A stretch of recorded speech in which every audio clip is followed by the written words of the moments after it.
Hello, hello. Welcome back to the Spirit of Watercolor with Linda.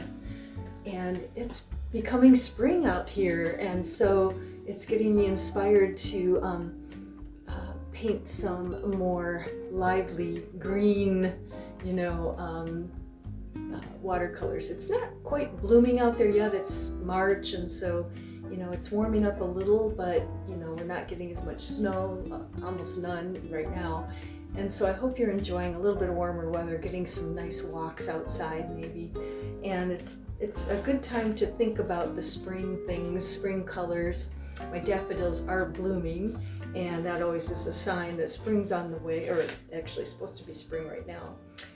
And so what I wanted us to think about today is, in the winter I was doing cards, and you might want to check out those videos of these small cards if you haven't. They were more winter scenes. This one's a little more of a spring scene, where we take the deckled edge paper and we paint the small, it's like a 4x6 or 3x5 size painting, very small. And then we glue it onto the cardstock. All this is bought on Amazon, and I can put that down in the description below. And what I want to do today, though, is not to do the cards, but and I ordered larger size, like 9x12 paper. So what I want to do is use different greens, different Daniel Smith greens, and I'll swatch them and show you them. And we'll create a lovely spring painting, but in a large size so we can put it in a frame. And the nice thing about the deckled edge paper is that you don't need a mat. You just put a backboard behind it and adhere it and then frame it, and it's lovely. So please join me at the table, and let's do a very lovely spring inspiring painting to get us ready for the blooming trees and flowers that are coming soon. Oh, and yes, please don't forget to like and subscribe, and we're going to continue this spiritual journey together and keep growing and inspiring and motivating each other.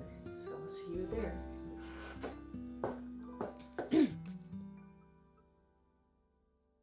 So here we are, and I will show you how to do those trees again because they are in my other videos with the small cards, but if you want, we'll start fresh again.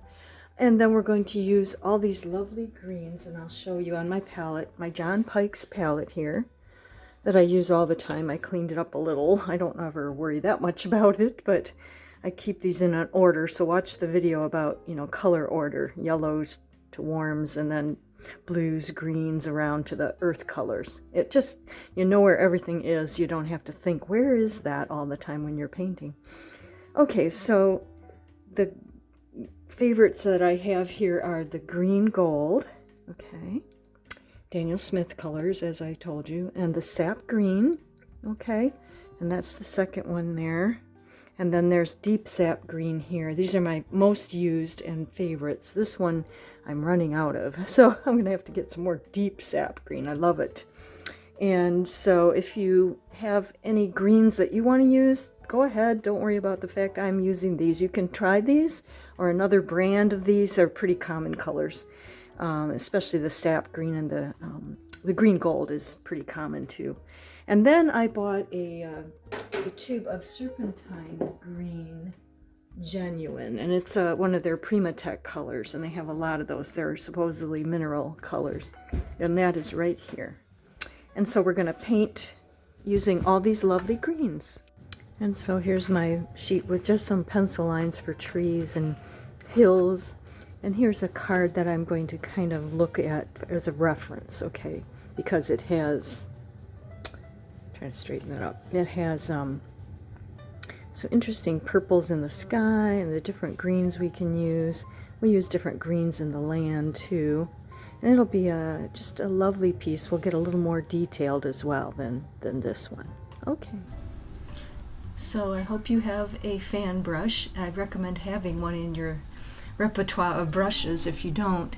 And this one I think is an oil one from oil painting, but it's really nice because it's very stiff, and the bristles are very spread out, and they stay that way, so you can get those pine needles, you know, for whatever kind of pine trees that you're going to create, you know, pine, white pine, blue spruce, all those lovely things. So, you know, depending on the greens that we use. And here I'm using sap green to begin with.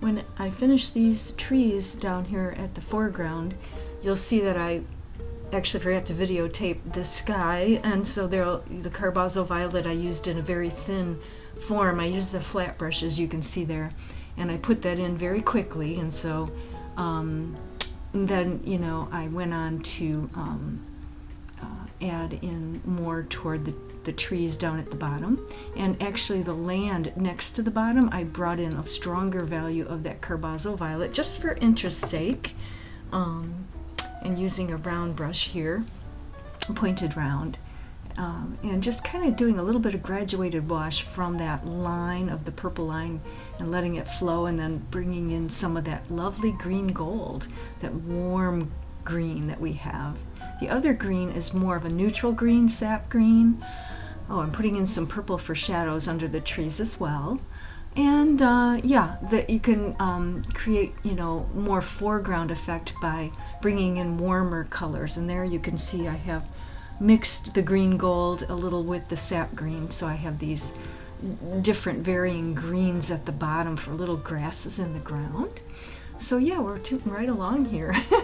And here's the little pine trees in the background as well, and I made them a little bit cooler toned, again with the fan brush, and I could have, I suppose, made them a little less concentrated in color. I don't know if that's necessary. We'll see. We can always add more value to the trees up front if we think we want them to stand out more strongly, but it looks like they're staying in the background pretty well, and we'll see when they dry. And then a little more of that graduated wash with the land back there. Again, maybe a little with the violet, and making a soft wash there. Now this painting could be about snow and turning into spring if you leave the areas white. Or you can come in, you know, with greens into the back, middle ground and background. Oh yeah, there's more trees in the background back there that I needed to fill in as well. And again, you know, we're using, you know, a softer value, not so dark as, or as strong as in the foreground. In fact, I think I will take my violet color and use it on the fan brush on the foreground trees to bring them out even more pronounced, and also combines that violet that we're using in the painting with the foreground and unifies the painting more. I should mention that I did wet the paper before I applied those little grasses, and they just kind of spread in that interesting watercolor way that we love. And so that's what you know, I'm doing down at the foreground at the bottom. And so let's contemplate whether we want to keep the land white and have it like a winter scene, or shall we add the greens and make it a spring scene.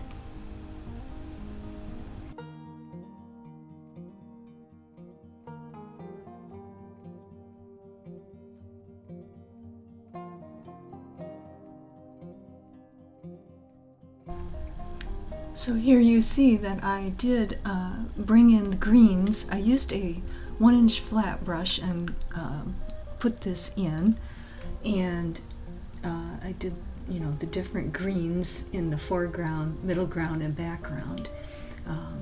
The cooler green in the background, and the warm green gold in the front to kind of bring that forward. And I also added some violet into the foreground trees with the fan brush again, just to bring those a little stronger in color and make them pop more forward than the trees in the background.